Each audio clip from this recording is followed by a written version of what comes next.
અયોધ્યા દિવ્ય રામ મંદિરમાં ભગવાન રામલલ્લાનો આગામી તારીખ 22મી જાન્યુઆરીએ પ્રાણ પ્રતિષ્ઠા મહોત્સવ યોજાવાનો છે।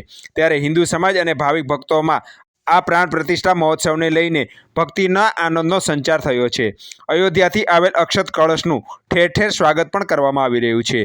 ત્યારે સુરેન્દ્રનગર ખાતે હાટકેશ્વર મંદિર ખાતે પણ અયોધ્યાથી અક્ષત કળશ યાત્રા આવી પહોંચતા વાજતે ગાજતે ફૂલ વર્ષા કરીને જય શ્રી રામના નારા સાથે અક્ષત કળશ યાત્રાનું સ્વાગત કરવામાં આવ્યું હતું। તેમજ અક્ષત કળશને કુમકુમ તિલક કરી તેના વધામણા કરી સ્વાગત કરવામાં આવ્યું હતું। આ પ્રસંગે મંદિરના ટ્રસ્ટીગણ તેમજ શિવ ભક્તોએ ઉપસ્થિત રહેવા સાથે અક્ષત કળશનું પૂજન કર્યું હતું। તેમજ આ અક્ષત કળશને પોતાના સિર પર લઈને ધન્યતા પણ અનુભવી હતી।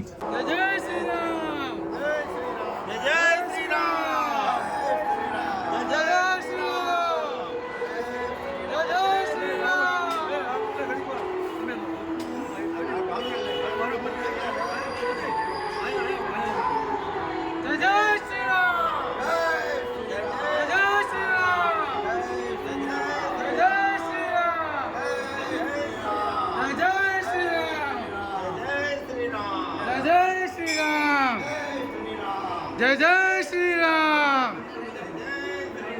जय जय श्री राम, जय जय श्री राम, जय जय श्री राम।